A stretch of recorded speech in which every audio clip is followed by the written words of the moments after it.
Hello there, and welcome to episode 78 here at CUZZO-OP. I am one of the hosts here, Willie, also known as Arrow, and as usual, we have the other host here going crazy over there.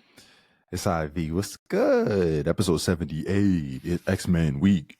X-Men Day. So, episode 78, and you might have also seen episode 79 release for the X-Men 97 show, and obviously today Deadpool 3 dropped, and so that's why we're doing a little celebration. We were like, let's hit him with the show that has nothing to do with Deadpool, but also let's take a look back at what this episode is going to be. Look back at all of the X-Men movies that have come out before Deadpool 3, since we know that the time is up for the Foxverse. We in the MCU now, and so this is our way to close it all off and hit it all at once, you know what I'm saying? So that's what we're doing here, and within the next few weeks, we can expect that Deadpool 3 episode from us as well. But you can go listen to episode 79, come back to this one, listen to this, hit that as a part 2. They both are going to kind of intermingle with one another in certain ways, so it's not only that, it sounds like from before we even, jump into, it sounds like Deadpool 3 requires us to have to go back. So go back to episodes 3, 4, first couple episodes we've ever made here at CUZZO-OP last year. Jump through the entire Marvel timeline, get caught up, hear our thoughts through and through, because if we get in callbacks, then you gonna know what it is we got to say. We all caught up with each other. You feel me? Right. So tap in, and we excited. This is gonna be a great episode because of that momentum. It feels insane that the X-Men are finally the riders of this momentum. They surfing on the momentum. They are the momentum right now. Actually, there's little pieces that have been set up for a while now. It's great to see things starting to get knocked down. So that's why I'm excited for today's episode. Me personally, Arrow. I'm ready to jump in. I'm ready to talk about some of these characters. I'm ready to snap on Fox, because Fox we got words for Fox. I'm sure we got words for Fox. There's words for Fox. Always. You know how it is. I mean, but again, we in the MCU now also, so that's we somewhere. That's true. Somewhere. We don't know where yet. That's true. Watch Deadpool 3, and then we'll find out. That's true. So, I mean, first things first, just to make sure everybody understands very clearly, movie studios, people own rights. Fox owned X-Men, so they couldn't appear in the Disney MCU or the Sony Spider-Man movies. They actually wanted to do it, but they couldn't. So that's why they've been separate this whole time, just in case you didn't know somehow, right? And so, I mean, let's just take our talents and our conversation over to 2000, when X-Men released, just the classic X-Men. I have to say classic, right? Because you always can make the argument that without X-Men, Blade, Fantastic Four, the MCU wouldn't exist, right? And so even if X-Men is or isn't highly well regarded by some people, it's still a classic that gave birth to the genre, some would say, that we have today. And so, for me, X-Men is a classic that I will always respect. But it's there. It's dated very much so. Heck yeah, what? And it's really held together by 3 big pillars when it comes to characters and actors, I feel. And besides that, I mean, is it a fun superhero flick? I mean, I'm sure for when the movie was released, the concept of that team coming together was awesome.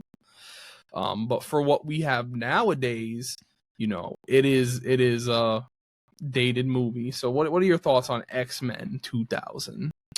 Yeah, man. I think one thing that you said in episode 79, so you're gonna have to tap in over there, is the fact that Wolverine from a Marvel cinematic, even though this is an MCU, we understand, Hugh Jackman has set this tone to make Wolverine the primary protagonist from the X-Men in the movie form. We got 4 solo movies for my man. You know what I mean? Like, he's very focused on. And I think that as a major pillar, it begins right here, right from the beginning in X-Men. And that's what I really take away from this film. I see a lot of establishment of these main characters like Wolverine and Jean Grey. Obviously, Cyclops there too, but you know what I mean. But at the end of the day, it's like part of the story feels a bit fleeting. I don't hold on to what happened in the story too much outside of Rogue's storyline. When I think back on the 2000, me personally, I like Rogue just because Rogue, X-Men 97. Go listen to episode 79. What are you doing? Go over there and listen to it. I mean, I just feel like, I feel like those are the kind of storylines that I take with me. Outside of that, I really look at, Jean Grey and X-Men. I mean, and then Wolverine on the other end of this one. So, I mean, for me, it's very clearly, I mean, Magneto and Charles Xavier also.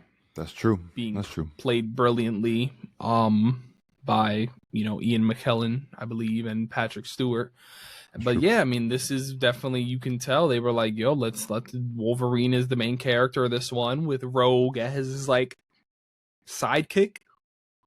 She's the coming of age character in this movie, right? Played by, I mean, I'm pretty sure an Oscar winner at this time and age in her life, which is glorious. Anna Paquin. I'm not sure how to say her last name entirely, but I was never crazy about Rogue in this movie. And overall from these movies, as we will continue to hear. But like I said, the first movie it seems like a classic. The fight on the Statue of Liberty, Ray Park as Toad, Darth Maul from A Phantom Menace is playing Toad in this, and we get to hear the greatest line in cinema history from Storm. Do you know what happens when a toad gets struck by lightning? The same thing that happens to everything else. That joint is ass. And I did a rewatch of all these X-Men films. Some of them I have seen, some of them I haven't seen in order for this conversation. Of course, I've seen X-Men before. And on this rewatch, I just felt like, to me, I don't like a lot of these portrayals. And even if it's not matching what I perceive the X-Men to be, outside of that, because I'm very good at being able to separate, even without that, some of these are just not good. And I feel like, unfortunately for me, Halle Berry here as Storm just didn't do a lot for me. This is probably the best outing for James Marsden as Scott for me, as Cyclops. I mean, at the end of the day, he kind of just becomes this foil to Logan rather than a full right character in himself. But this was the closest he got in these films to being a character that, like, I'm like, oh yeah, okay, that could be Cyclops. And it was the first movie for Jean where I was like, I don't know if I could stand you.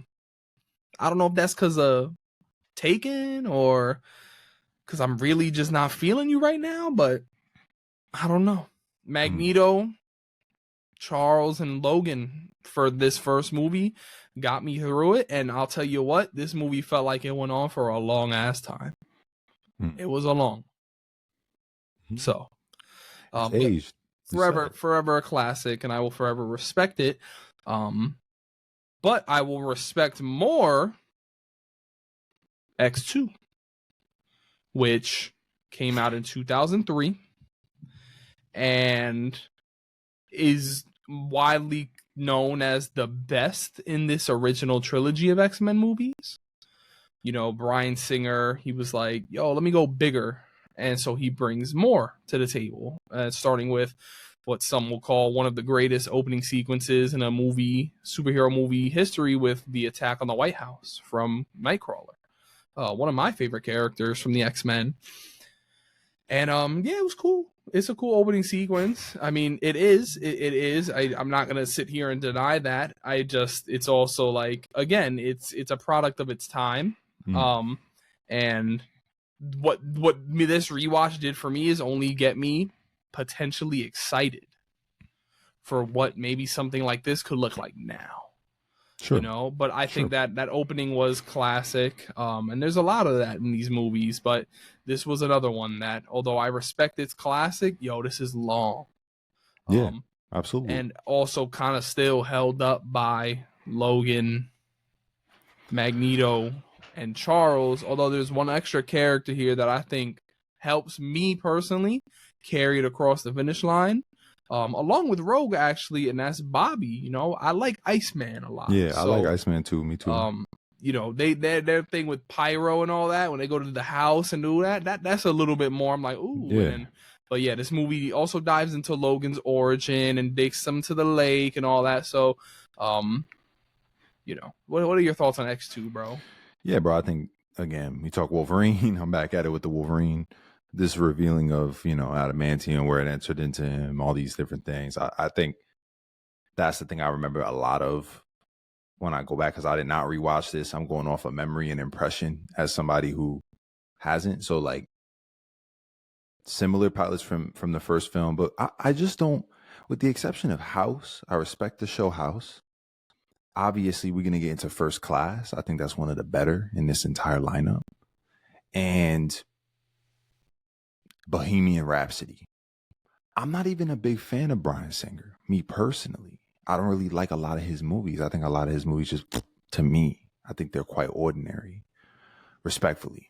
I mean, wait till you hear he wasn't even in charge of First Class, bro. So, really? Matthew Vaughn, yeah, baby, you're Matthew right. Vaughn. It was Matt Vaughn. You know what's funny?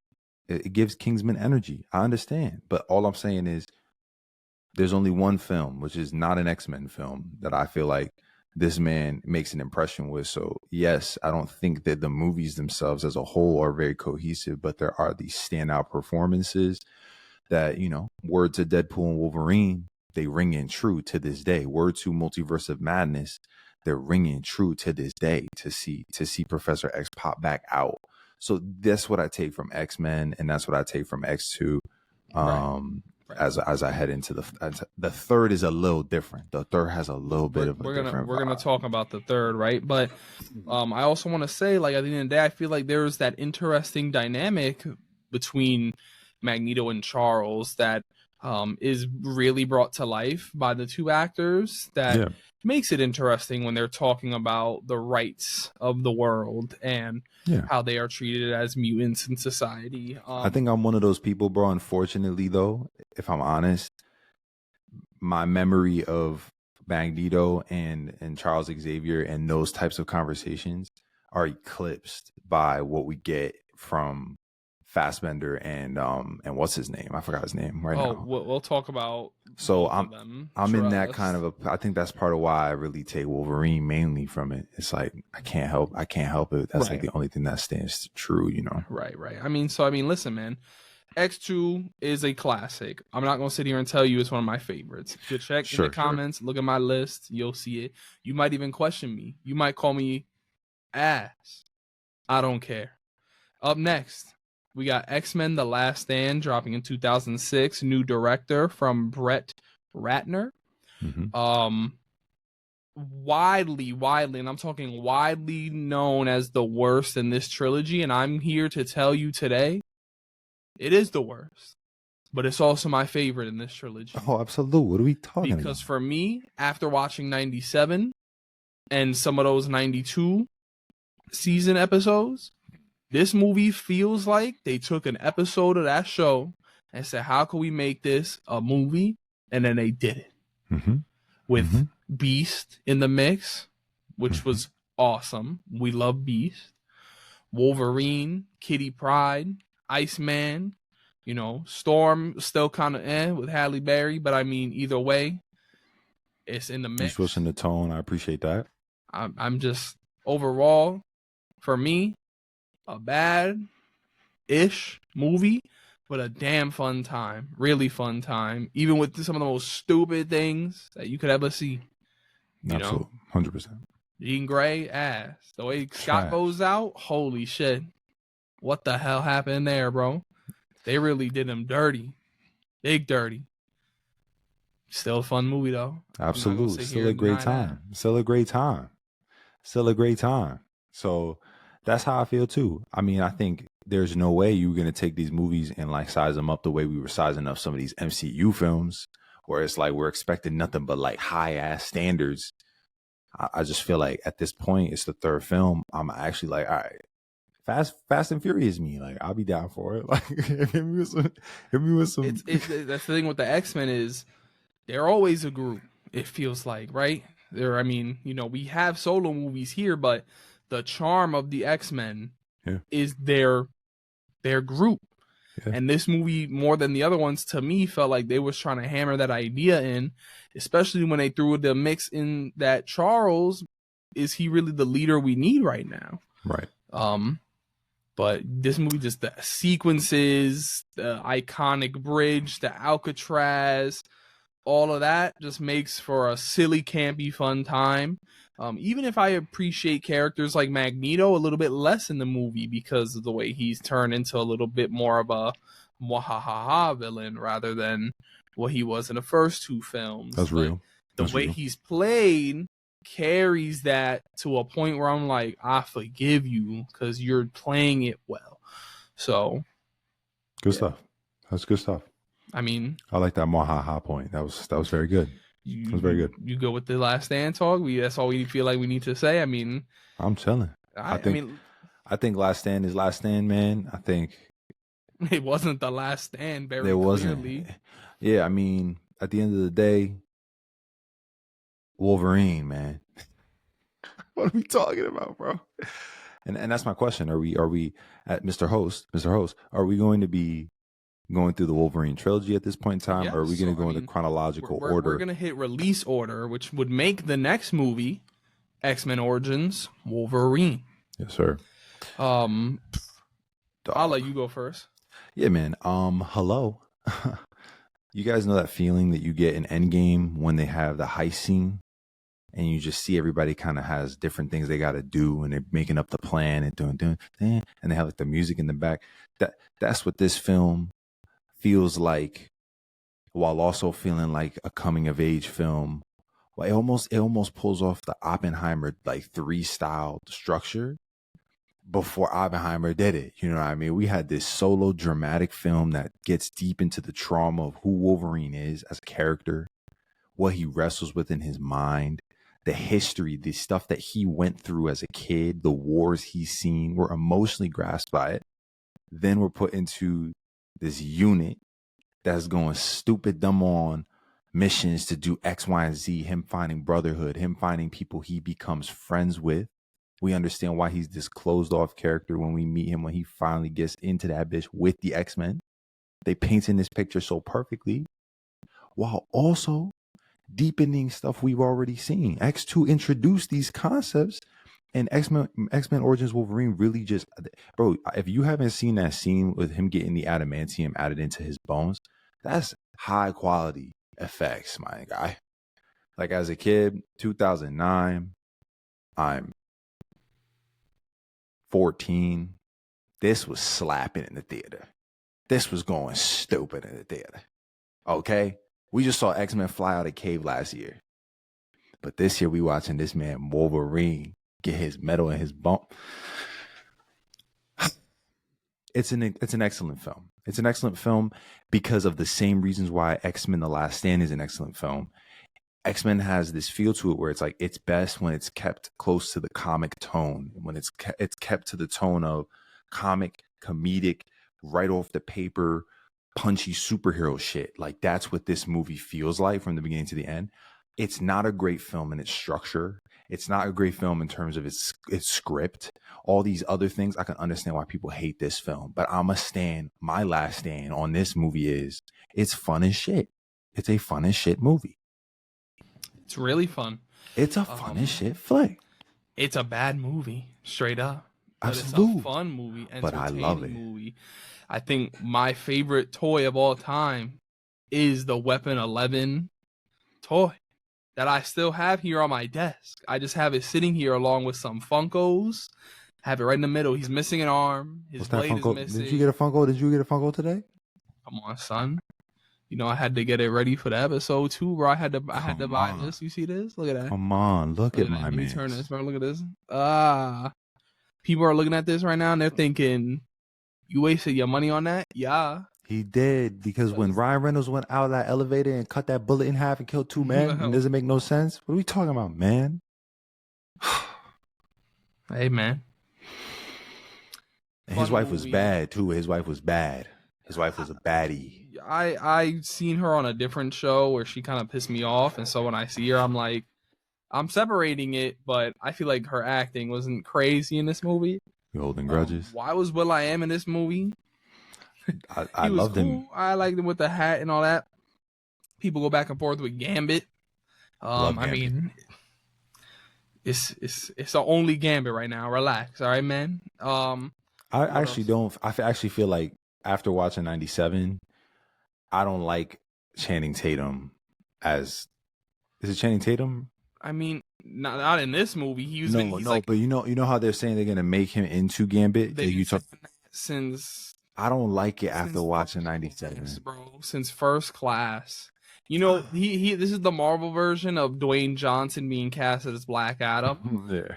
He has a picture with Michael Fassbender, James McAvoy, and all of that new X-Men cast, and these movies are dropping in 2014.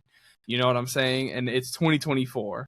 Yeah, so that's crazy. Either that's tossed, or in 3 more years we'll see it finally as an MCU movie. I don't want it. I can think keep it. That time might have passed, bro. So I mean, they can find like 4 or 5 other greater actors that can fit that character from the comics. So stop. Right. Anyways, back to Origins. I did appreciate him in this film. I thought he was a cool character. And I'm trying to think. Yeah, just other mutants like Blob. Just seeing him pop up randomly. Sure, that's cool. Yeah.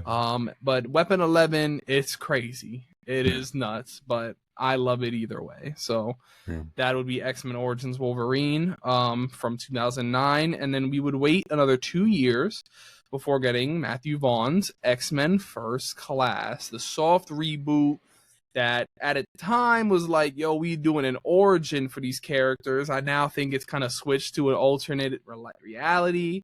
But either way, we're going into the 60s. To see the origin of the X-Men and Charles Xavier and Magneto, James McAvoy stepping in to play Charles, Michael Fassbender coming in to play Magneto. And in my opinion, not even from this movie alone, but the movies that follow, although I grew up with McKellen and I grew up with Stewart, I like these versions more. Right.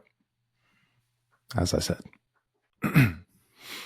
I'll let you talk, bro. Because, I mean, this is not going to be the last time we talk about this movie, because we do have ideas floating around about a director episode for Vaughn. So whether or not you dive into his style and all that here or not, I'll let that be up to you. But, I mean, this movie got style, bro. It's just this is when the first movie that they've got that's actually a good movie. Damn, this is formidably paced.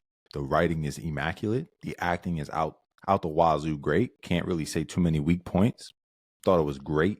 It's got that heist feel, that gang feel, that group feel. Yeah, man. We could talk about Matthew Vaughn's style later. I want to harp on that Xavier and Magneto relationship. I think, they're friends. If you watch 97 and you saw that last episode and you see the way they wrestle with each other mentally, you see a lot of that on screen in this film. And it's both, and the differences in their characters and the way that they express those things.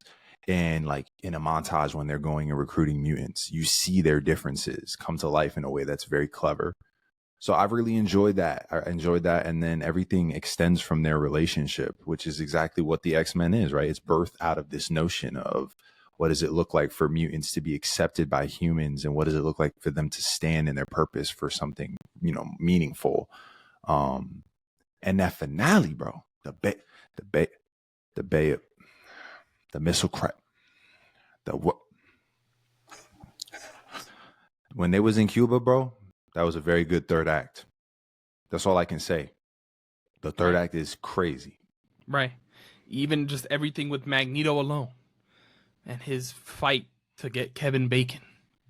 Just to end off with the coin going through his head. Devious, because was it in this movie where Magneto's line where he talks about how they were just men following orders, and he says, I've been at the mercy of men following their orders my whole life, never again. Magneto, whether you want X-Men 97 or in these movies, is spitting. Bars. There are lines from X2. I was like, oh my God. The opening line of X2, in fact, I believe, is from Magneto when he's spitting.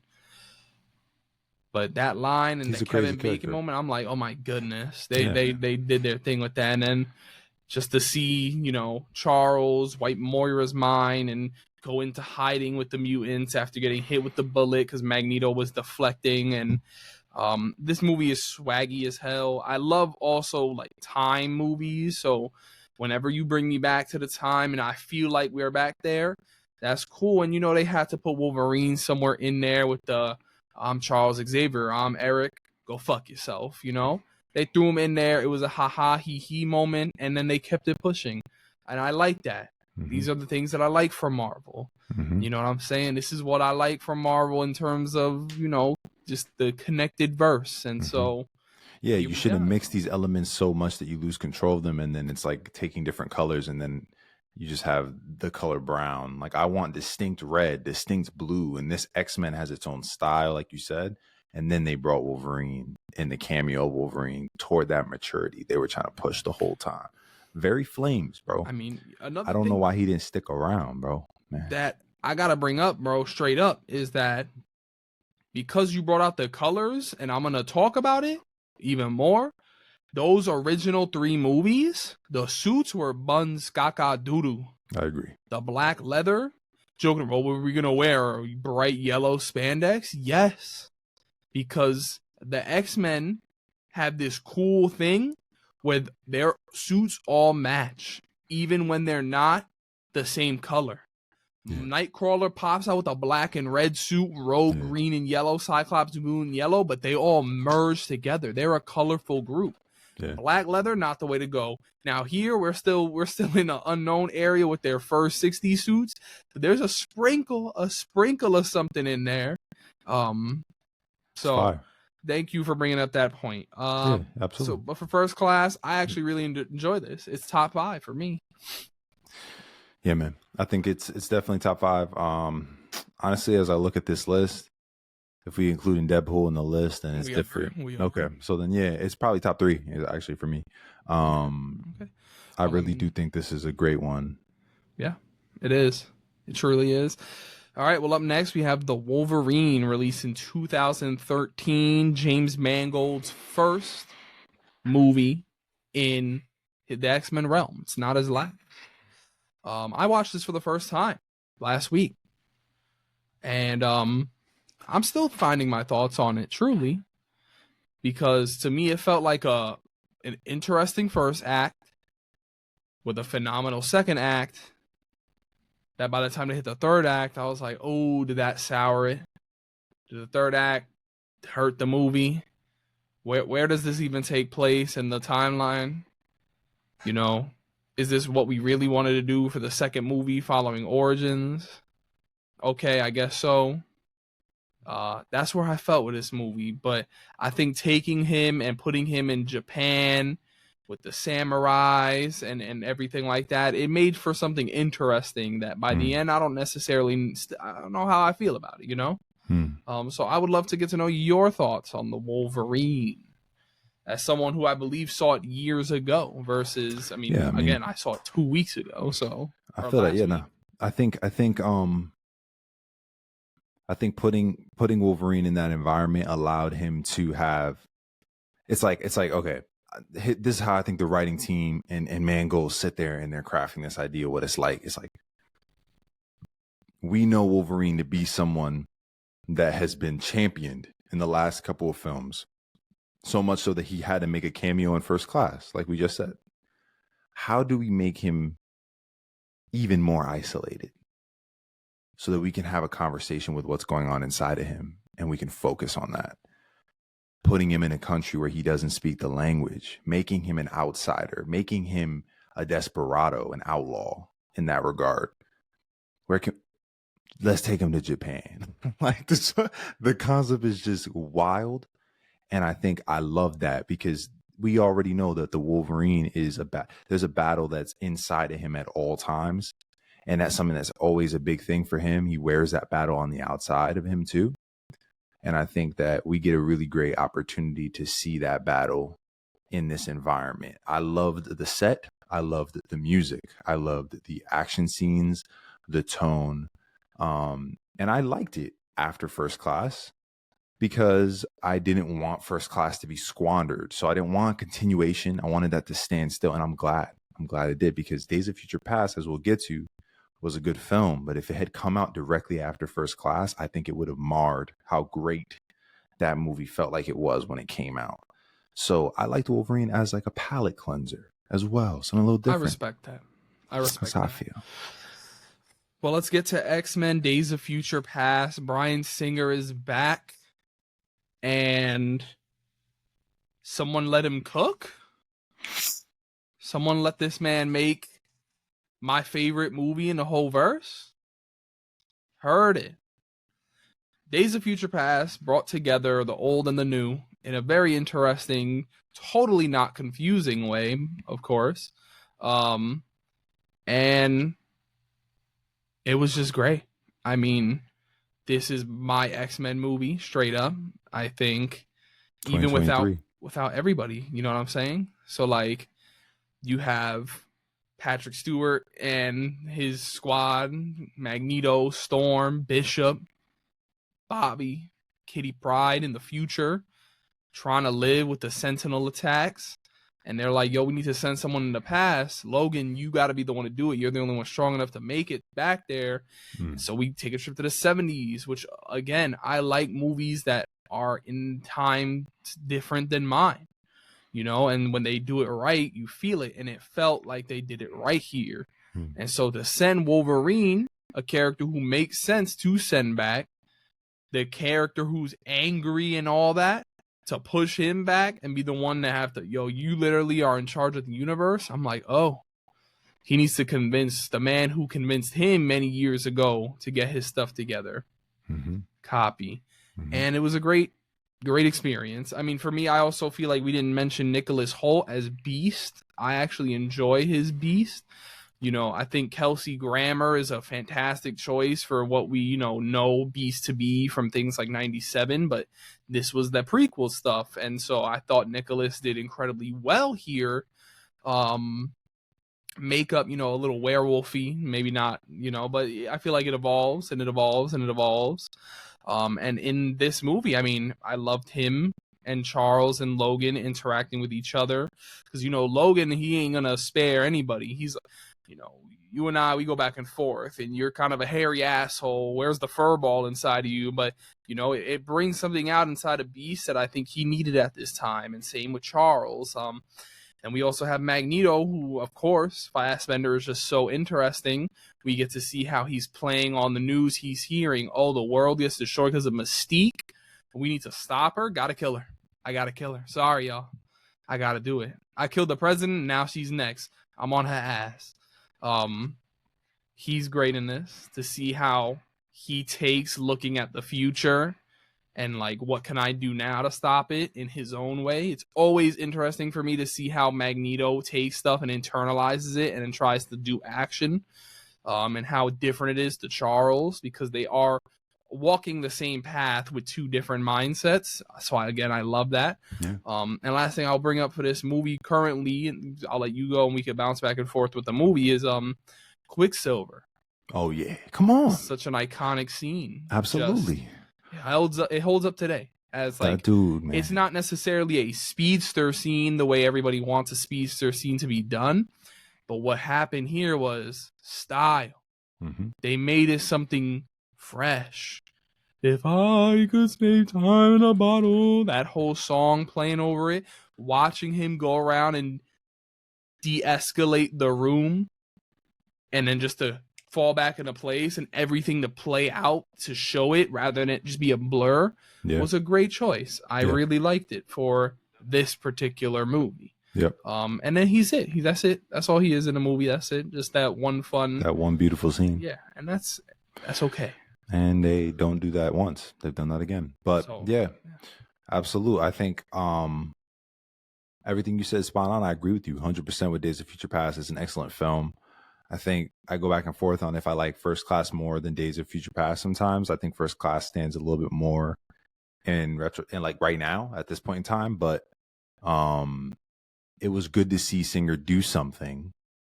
Because like I said, you know, I'm not really that big of a fan of any other movie.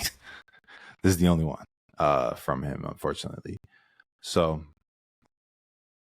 I don't know. I feel like Days of Future Past was also just really great timing. 2014 was a really prudent time. Comic-Con was very much alive. These conferences where these actors were able to speak to what they're bringing to these characters and how these characters touch them.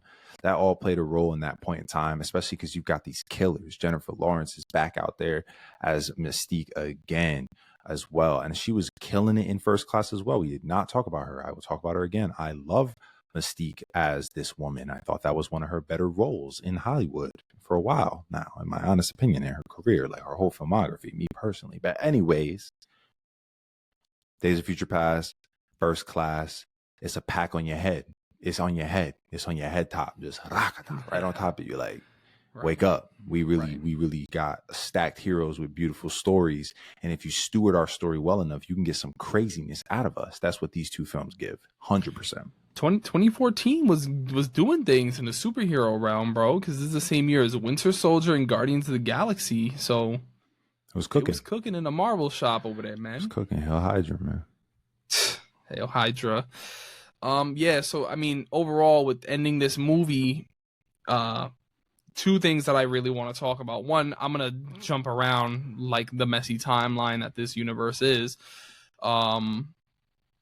The ending scene when Logan wakes up after repairing the world and he's in the X-Mansion with everybody from the original trilogy films.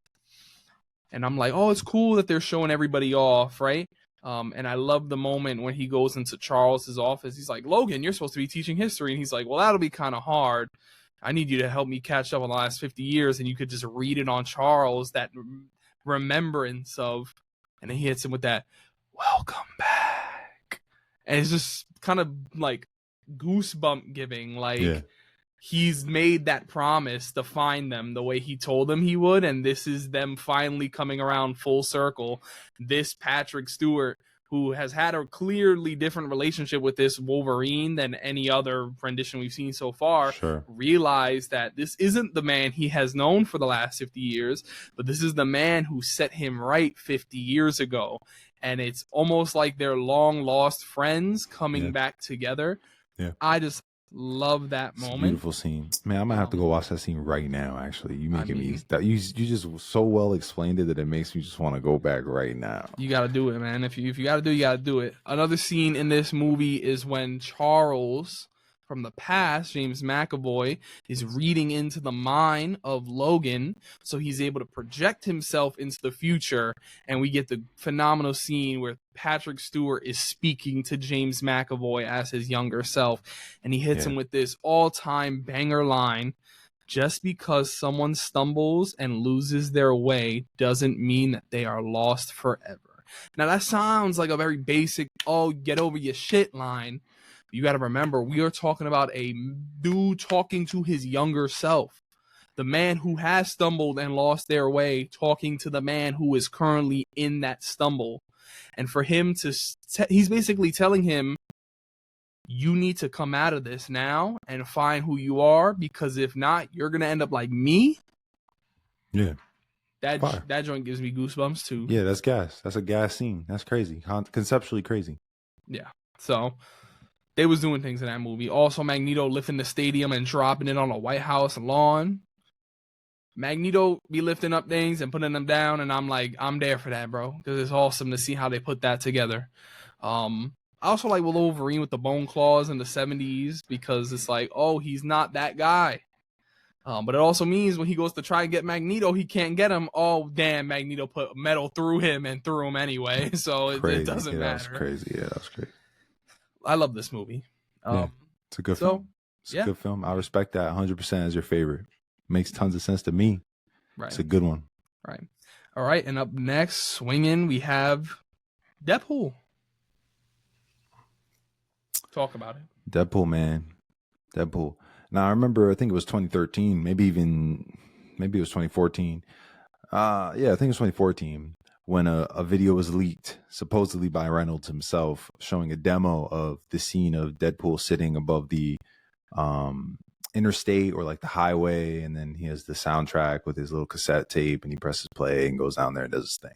And I remember people losing their minds begging for this movie just off this one clip. I wish that the Uncharted movie came off of that one clip too, but hey, it's okay. That's I feel like that's completely different.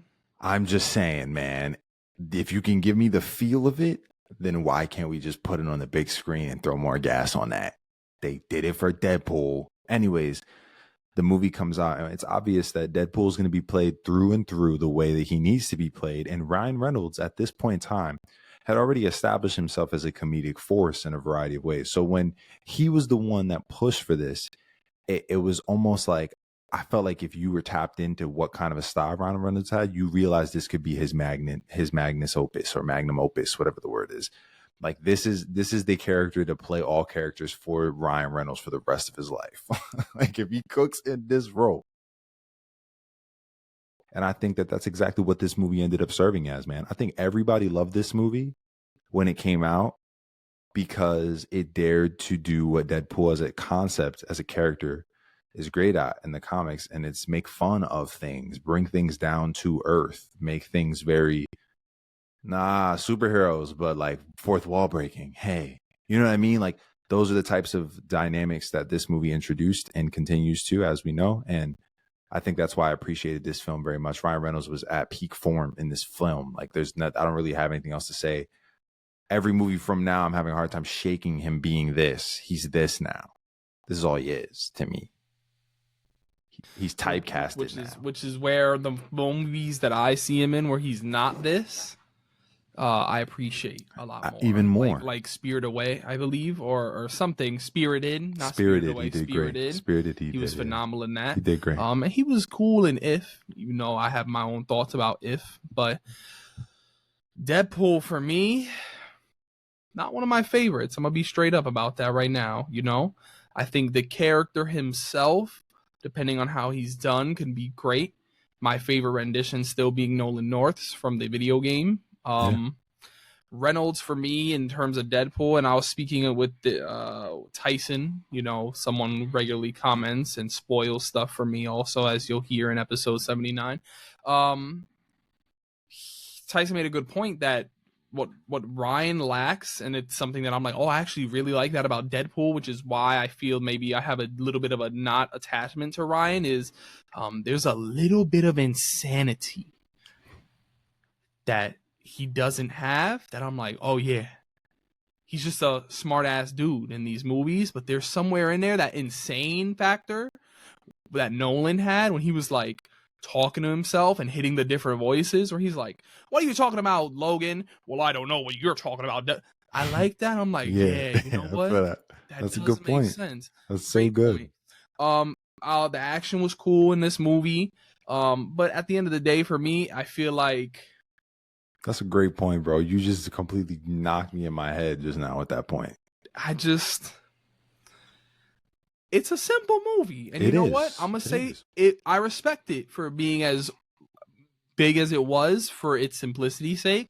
But outside just bringing the character to life and being an R-rated film, this film in particular doesn't necessarily do a whole lot for me, particularly. But I can respect what it is and how it changed the game. Because I don't think we wouldn't have Logan, we wouldn't have Joker, we wouldn't have even Deadpool and Wolverine, but clearly without this film. And so I'll give it to the movie. Sure. So Sure. I also can't stand TJ Miller though. Right? I believe that's his name. So a lot of people can't stand TJ Miller. Right. Even in Ready Player One, I couldn't do it, but we're gonna move on to listen, I'll take care of him if you just give me my coins. All right, let's keep going. 3 months after Deadpool, we got X-Men Apocalypse. I watched X-Men Apocalypse for the first time last week. And I've only ever heard mid to terrible things about this movie. And so when I got to it, I'm like, what am I gonna get here? Bryan Singer's at the helm, and here's what I'll say.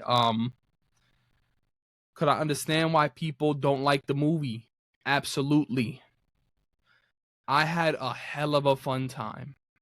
Even with its midness, I had a fun time watching Scott, Jean, Jubilee, and Nightcrawler go to the mall and watch Return of the Jedi, because that made me feel like I was watching X-Men 92. Or when Alex pops back up to introduce Scott to Charles, and they're like old friends having a nice chat. Yo, Alex, what's good, man? Oh, you back? Oh, yeah, I'm back. I like the connectivity to First Class. I'm thinking, yeah, this is dope, because Alex wasn't really involved in Days of Future Past. Now he's bringing Scott along, so we'll be seeing that. People over on the other side of things, Apocalypse by Oscar Isaac is kind of sad the way they use him, because Apocalypse is just kind of like a generic villain. But we have my boy Roger from Bohemian Rhapsody coming in as Angel. I'm just not going to sit here and ignore that this dude was just Angel, even if he was a whole lot of nothing. Psylocke, Storm, it's the names, it's the way that they're brought to screen that make me appreciate this movie, because it's doing things that those original films, as good as they are, never did. And it made me feel like I was actually seeing the X-Men on my screen. The movies are shot pretty well. You're not going to tell me the movie don't look good. And then overall, just more Charles and Magneto going back and forth. Even if Magneto, one would say, is a little bit more sideline here, I feel like it's good, because at this point in time, I'm low-key tired of Magneto just being the same old dude. And even when he's sidelined, he still does the classic Magneto switcheroo at the last second for whatever. If he's been bad the whole movie, he's going to switch up to be good. And if he's been good, he's going to switch up to be bad. That's the Magneto trope. We here for it at this point. The scene where his family dies was also incredibly well done. That joint was going crazy. So yeah, is it a mid-movie? Sure. But I had a lot more fun with it than X-Men 1, X-Men 2, even The Last Stand and X-Men Origins, just because it felt like, again, I'm seeing these characters, the colorfulness of them, finally starting to peek through the screen. Nightcrawler walking out with the Thriller jacket went crazy. No matter how you put that mess, it went crazy for me. And the Quicksilver scene was hard on this one too. The Quicksilver scene went crazy, and it leaves me even more disappointed that they didn't do it again the third time. I'm like, if you're going to do it once and you're going to do it twice, why not do it again? And if it looks gimmicky, I feel like that's okay, because I feel like it matches the vibe of the movie. Real 80s, I feel like it merges well. And I liked having him around for more than just the one and done scene. So overall, I enjoyed this movie a lot, and I'm excited for me to watch it again, because, you know, I always say that I feel like the second watch will really make a movie opinion change for me if it needs to. But Yeah. I said everything I really need to say about Apocalypse, so I'm gonna let you go, because I know that you don't really have a care for these. So I don't. I respect your opinion. I really was upset about Oscar Isaac. I don't have. This movie came out and it did not leave a single bit of an impression to me, and I think it was because 2016. Same thing with 2014, where things was jumping like Jordan. You know what I mean? 2016, the rest of the Marvel Cinematic Universe was the real, Marvel Cinematic Universe was very much jumping in 2016 too. So as a result, this movie felt duddish right from rip, and I think it's probably aged well in light of 97 being out and stuff. So now you're making me want to go back and watch it, because I might be able to appreciate it more now that Marvel's fallen in what it's done. So I'm excited to see it for that reason. But at that time, we were seeing other crews come together in ways that I felt that were a lot more meaningful. And I had already seen A Trip to the Past and Days of Future Past done so well that it's like, like, what are y'all doing? Like, what are we doing? Like, what are we doing? You know I what respect I mean? it. I respect it. I mean, I didn't see Deadpool or this till years later. And so, I mean, Copy. I don't have that original movie theater experience. Copy. I have just years without X-Men also coming in to satisfy me. Yeah, that's dope. That's a good perspective, and I think it's good that we've given both. Yeah. So if you killed that, then let's move on to the best, man. Let's move on to the best that there is. Go for it. 2017, even before 2017, there were announcements about an R-rated Wolverine movie once more, but one that was going to be a lot more gritty, a lot more bloody, a lot more serious in its tone, a lot more apocalyptic, but in a real world sense. And that's when Logan got its announcement. And then in March 3rd, 2017, it dropped. And man, oh man, Mangold was back with a vengeance. He said, "Oh, y'all thought I was joking around with the Wolverine? You didn't put no respect on my name for that? I took it to Japan. Y'all thought it was anime live action. Let me help you out. Let's do a Western. Let's come back to America with it and do some Western. How about that? Let me make a cowboy out of this man. He was a desperado before. He was an outlaw. But let's make it Americanized. Let's get real serious with it. Let me show you what it looks like for this man's heart to be out on a platter in the form of a young, impressionable girl. Yo, bro, they start cooking right from the first moments. When he slices that first fight scene with the car, the car outside with the sign. And what? I was in the theater watching this with Steve, with Locke. Shout out to Locke. We went on like an Airbnb getaway trip. There's a movie theater, Poconos, just vibing, making music, hanging out. I'm making my first album. We go see this. We wrote a whole song called Golden. And I had a bar where I referenced Mangold because we had seen the movie and it was so impressive. I was like, oh, I gotta write this into the music. It was so hard. Like, this movie went so crazy. I have an emotional connection to this film. Didn't you also drop a song called Logan? You just reminded me I had that song. Freaking God, that's crazy. I like that song. It is one of my favorites from you. I'm pretty sure the reason why I called that song that was not just because I had an attachment to Wolverine and the adamantium back in those years, but also because that movie, man, and the breaking down of this guy as a hero, the humanizing of him, that Christ scene at the end of the film without, going too deep in, but just this concept of him having to die, this idea of death lurking and what he'll leave behind. They killed that, man. They really killed that. I felt that in my heart. So Logan's one of those ones for me. That's my favorite film, hands down. Out of all of these. And I think it's ironic because that's, again, the connection point for me. It's like Wolverine cooked through this whole shit. He's cooking so bad they had to resurrect him. He was cooking so bad and they wasn't cooking nothing since. Deadpool had to go get him. And I know they're gonna have comments on that. So that's why that's also just fear of not casting outside of Hugh Jackman, which I feel like, they have to get over it, but now they might not. So didn't they do it briefly in was it Dark Phoenix or was it Apocalypse? Never. Wasn't that like somebody they hinted toward or something like that? No. If only. Why do I feel like I heard of something like that? But yeah. Logan, for me, it is a fantastic film. Fantastic. I will never argue against Logan. It is also one of, I think, for me, the hardest films that I've ever had to watch. And so I don't watch it often. I'm not putting Logan on every 2 weeks. In my life, I think I've seen it either 3 or 4 times. I saw it in theaters. Then the next time I saw it, I don't know if I did. Maybe winter of 2021. Couldn't tell you if it happened or not. That's only a maybe. So we're going to say it didn't happen. Why not? New Year's Eve 2022 was my second and or third time watching this movie with a friend of mine, Austin, who had never seen it. So me and Q put it on for him. Like, here you go. And the fourth was for this rewatch. It's a heavy film that I'm not jumping for joy at to go put on every time, I think about these X-Men movies.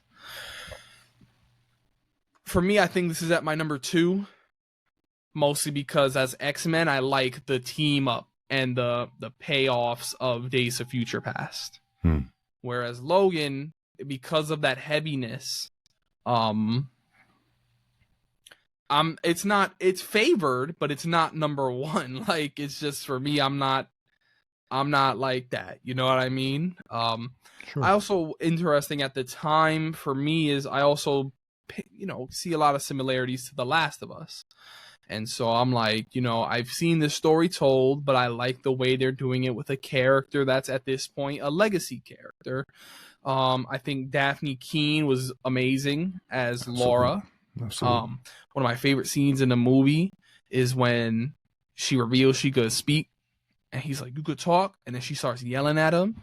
So he says, "Shut the fuck up!" And she's like, "Roberto, this, that," and she starts naming the names. Once she starts firing off, that joint is hilarious. Facts. Rated R, glorious. It's amazing to think that all those other Logan moments were not that they always needed to be, but it's silly when he goes in and out of dudes and nothing's happening. But here, slice right through the arm, the shotgun goes off and flings the arm away, and they cooked so much. The family, I get upset whenever what happens to them in the damn thing. Yeah. Charles, with him telling him it wasn't me, I need you to know it wasn't me. He's carrying that burden. Caliban, he was just trying to help. He got nuked. Sorry, Caliban. And then the movie ending very seriously with him saying, this is what it feels like to have something he loves. Mm-hmm. And it goes back to a line either in the deleted scene of the Wolverine or it was in the movie where she tells him that Logan's destiny was to die holding his heart in his hands. And then in this movie, it's not his heart, it's Laura's hand. And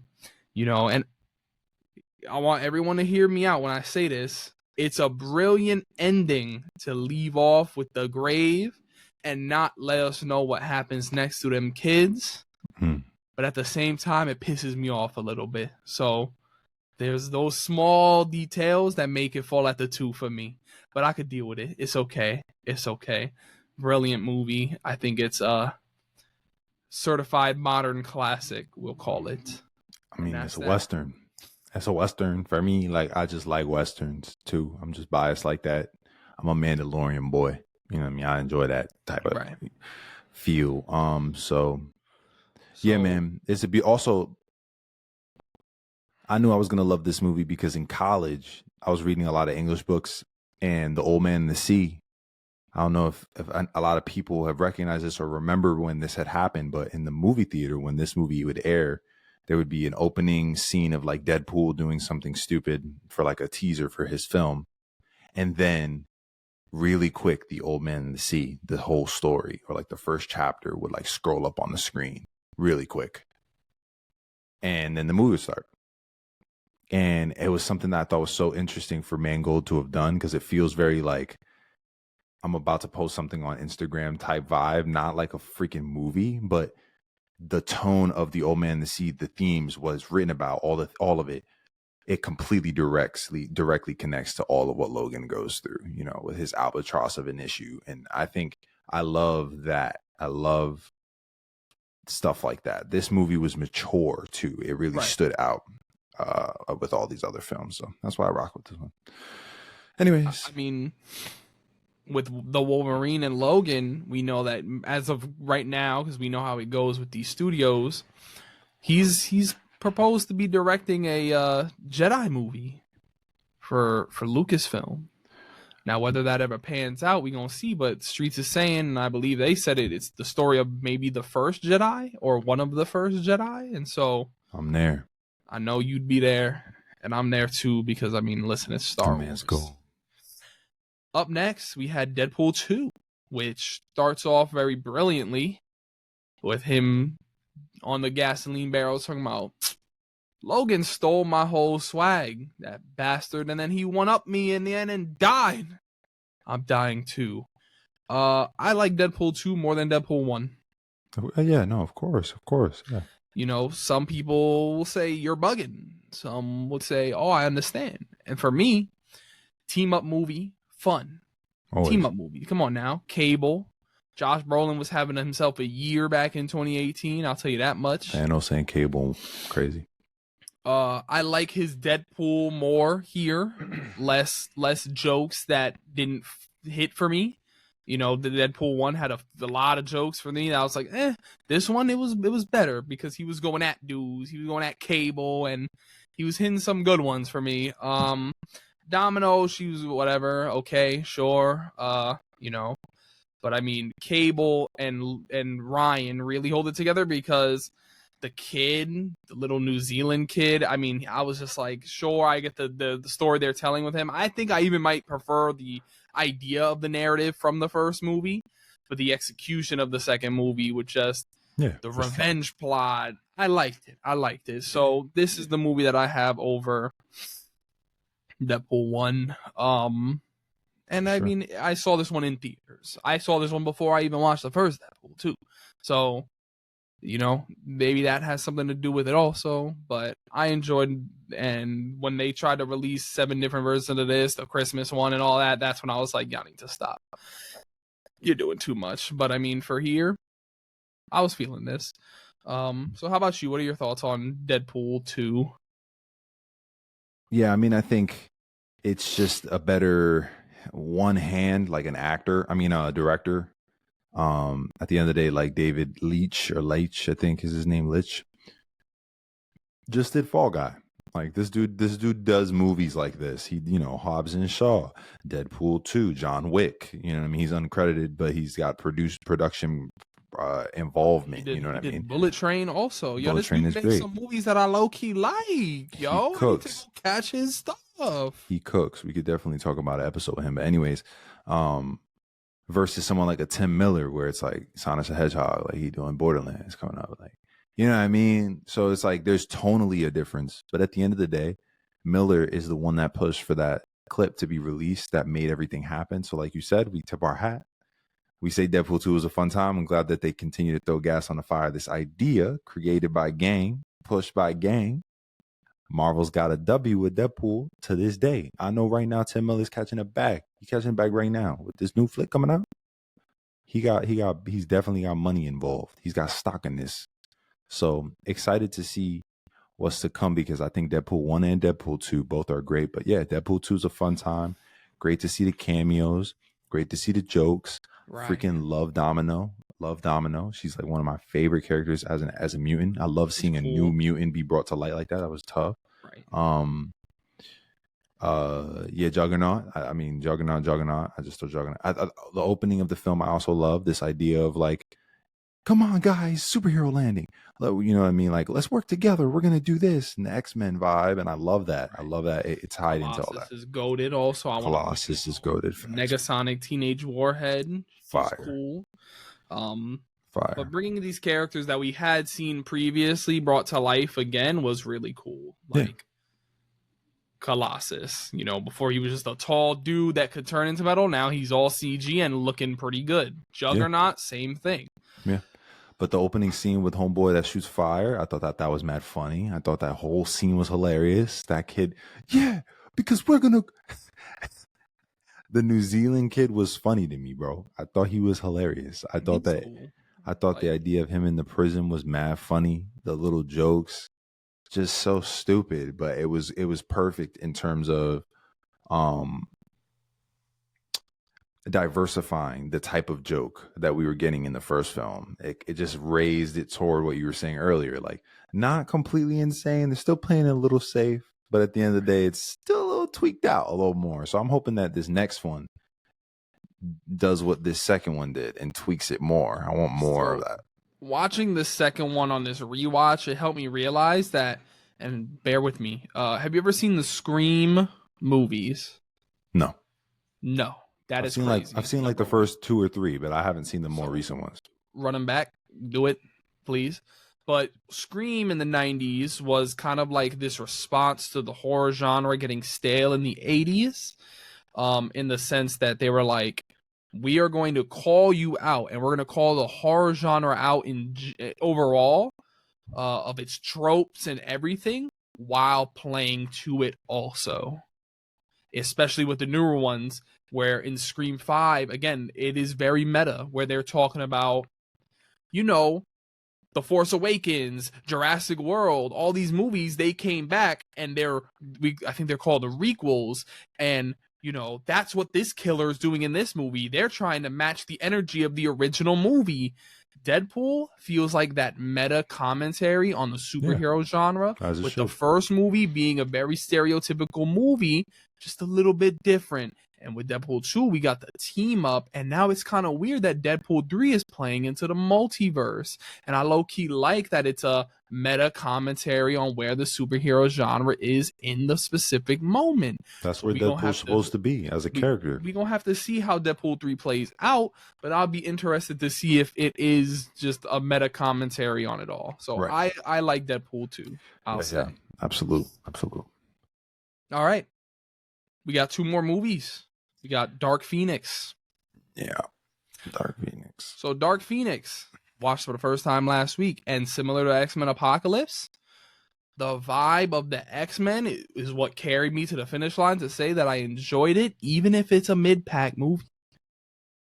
I liked the battle in the street between Cyclops and Beast, and Cyclops beaming the laser and it hits the car, but because it's not a person, it bounces off the car and hits the person that Scott had to see through the mirror.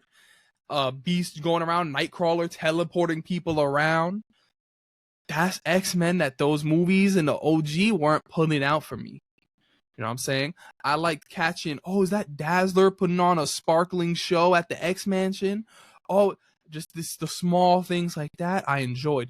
The villain, not Jean, Jessica Chastain, couldn't stand her. Didn't like her at all. There's things about those movies I didn't like. Magneto in this one, I kind of liked his role playing into, again, Magneto and going up against Jean as a return for Mystique dying, which I gotta say, bro, either like Jennifer Lawrence got tired, she knew her time was up, all that other stuff for this movie. I thought she looked terrible in this. Yeah. She looked bad to me. And I don't know, again, it might be because she didn't want to sit through the paint because she knew her time was short. It was bad to me. Yeah. But again, going back and forth on likes and dislikes, this movie just, again, it hit X-Men for me. It screamed X-Men. I watched this movie and I wanted to get on Fortnite after and use one of the skins because the movie made me feel that way. You know what I'm saying? So yeah, is it a mid-pack movie? Sure, but I liked what I saw. I liked what I saw through the midness, and it's the last one. It's the last one that's technically the characters that we all know and love. And so I'm gonna also use this time to say, I know it's a hot take, but I like Ty's Scott more than James's Scott from the OG. Easy. People will say, but James is a better actor. Yes, overall he is a better actor. But not in those movies. But not in those movies. Especially when you consider that they low-key just looked at James' past and the roles he played before Scott and said, let's just make Scott that. I felt like I saw what was blossoming to be the leader Scott that I saw in X-Men 97 here. And he wasn't there yet, but he was blossoming into that, where that old one wishes. Well said. Well said. That's a good point. Jean, too. Sophie Turner, was she a little bit flat? Probably. But I mean, either way, there were moments in there where I was like, I kind of like this. I like it more than what they did in The Last Stand with that Jean Grey. I like Storm a little bit more than Halle Berry over there. We got Nightcrawler in the mix too, and the movies look good. Dark Phoenix looks damn good. All right. Because it's technology, Nick. Of course, bro. That makes lots of sense. Yeah, I mean, I think I understand what everything you're saying. They're great points. It's so interesting to hear your perspective because you're just seeing some of these, and I saw these in theater. I saw this in theaters when it came out in theaters. I saw it with Evan. We went to the little theater that I used to go to in New City, and we walked out there like, yeah, that was mid. But there were moments like fight scenes, like you're saying, production stuff where we were like, that was sick though. That looked mad cool though. Like that was the fight scene. A homegirl gets her head grabbed on the train and just like dropped off the train. The train sequence was glorious. I almost have zero problem. Nightcrawler was really on his demon timing. We lost our minds on the train scene, which it was great that was toward the last act of the movie. I thought that was smart. But they dragged their feet getting there. There were certain things that definitely were like pacing wise could have been better. But yeah, it's interesting to hear your perspective again, because you just watched a lot of what you're saying is you saw the comic, you felt the original, and then you realize the homage paid to that feeling. You know, I don't think I had as much of a connection when I saw these movies in that time. because it wasn't fresh. You know, I was really focused on the MCU at this time watching all these films. So they always felt like reject films. Sure. I respect that. Yeah. But that's great take.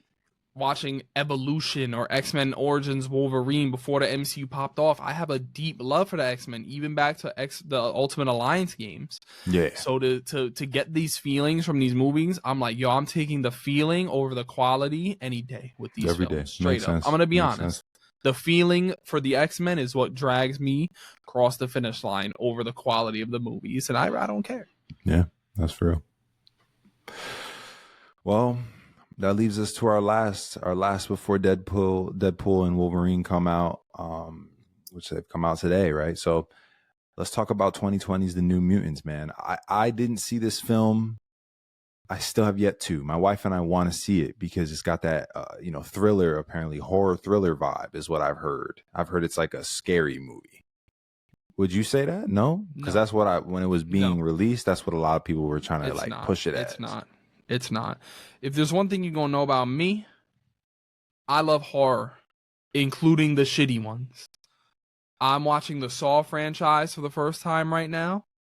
And even the ones I don't really like, I'm having a good time-ish, going through it-ish. Slashers, crappy Willy's Wonderland, which is a 9 out of 10, 10 out of 10. Don't talk to anybody that's saying different. I just want to say that.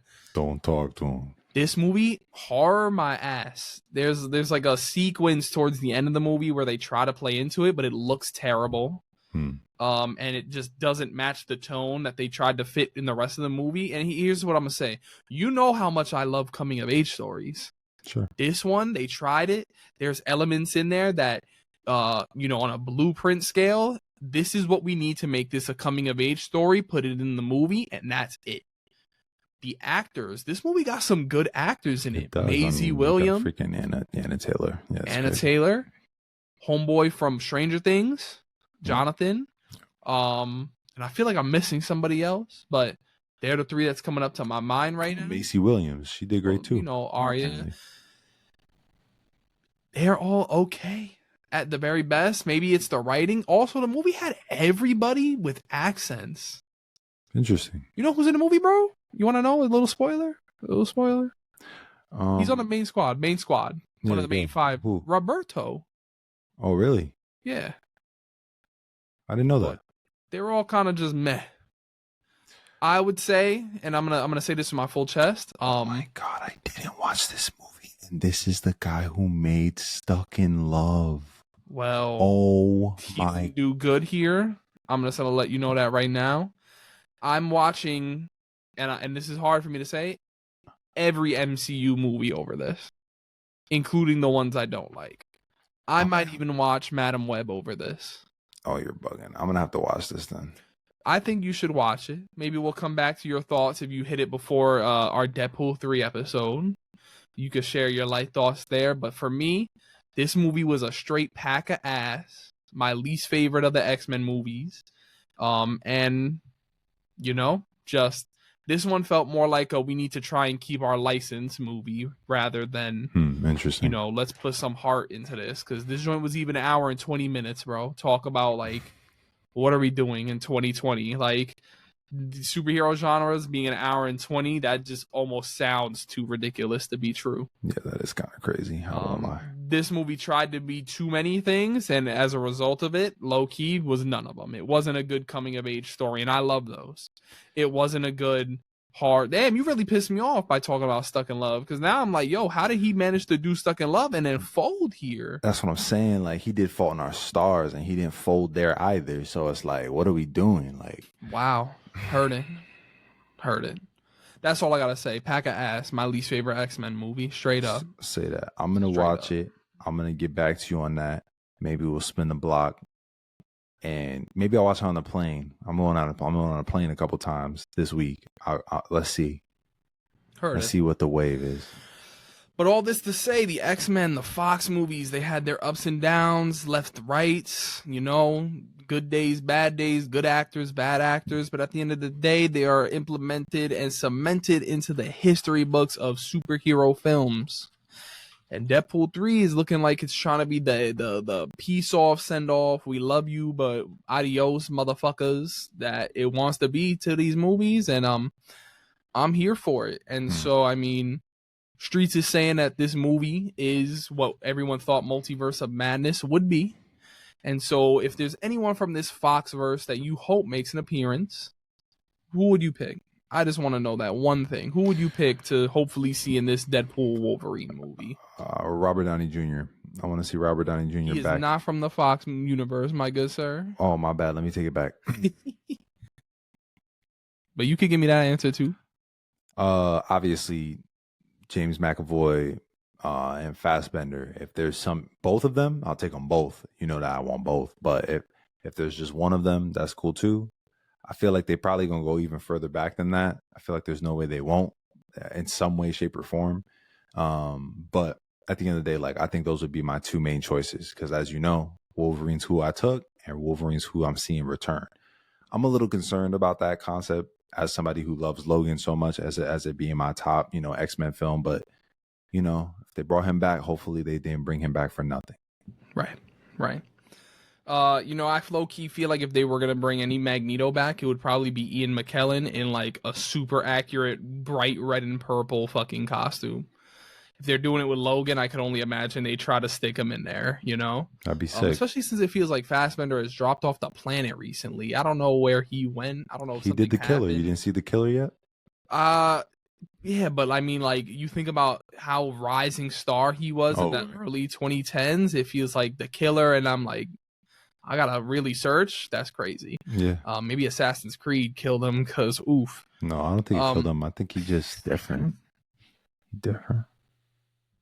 For me, if I had to pick anyone from that Foxverse, and I kind of stunned myself with my own question. We recently saw a Foxverse character pop up in an MCU movie already. But if I had to pick a different one for these movies, I'm gonna go with the out of pocket. Where'd you take that from? Give me Iceman, bro. Of course, I like Iceman, bro. Of course you do. Or maybe Quicksilver. And then you know what? Since you already started, bro, just anybody. You said you want Downey? I want Downey. I want Robert Downey Jr. That'd be crazy to see him come back in some way. And I don't want a Tom Cruise version of Mr. Fantastic type way or some bullshits like that. Like I want something that feels meaningful, almost like it gives me a feeling in my heart like damn, like I want something like that, not making fun of it. Because him being gone is a big deal, This conversation and you saying that whole Tom Cruise thing brought me back to Multiverse of Madness. And you know how we got John Krasinski in that movie as Mr. Fantastic? What if this movie does something like that with, like, Gambit? What if this is the time that they give to Homeboy? They could to change. They could do that. They could do that. Who else could they do that with? Michael B. Jordan come back as Human Torch. They could do that. Miles Teller, give him his goodbyes, bro. He wasn't that bad as Mr. Fantastic. He wasn't. He was great. Chill with that. Fantastic Four. So yeah, overall, you can expect our thoughts on Deadpool and Wolverine coming soon. It's Comic-Con weekend, so next week we got that news dropping for Comic-Con. We got the Acolyte episode coming out to you soon as well for the Star Wars fans that are keeping up to date. Ask me if I've seen one episode. I know you haven't. I know you haven't. But you told me not to, so if it just ended. It did just end. But I will say on air, check the schedule. Check the schedule. And let me know if we need to move stuff around, man. No, we're going to make it happen. So, yeah. Adios, Foxverse. Adios indeed. We thank you for joining us for another episode of CUZZO-OP. It's always great to have you join us and hear our thoughts as we go through past movies. Maybe they take you back to your childhood as we're talking about all these nostalgic flicks, as well as we recommend you tap into episode 79 where we jumped into X-Men 97. It's worth a listen, especially if, again, you grew up watching the X-Men Saturday morning cartoon, like 92, like early 90s and mid 90s X-Men. Like, that's for you. Go over there and listen to that. But we thank you again for supporting us. Please tap in, subscribe everywhere that you listen to podcasts. Send this to some people you think that would enjoy it. For real. If they're like people who would enjoy just two dudes, two geeks talking it out, maybe even having polarizing views, send it over. Talk to us on YouTube. Leave a comment. Let us know what you thought. We appreciate you being a part of the CUZZO-OP community. And just know every time you tap in with us here at CUZZO-OP, you're going to find three things: two cousins, one podcast, and endless entertainment. Till next time.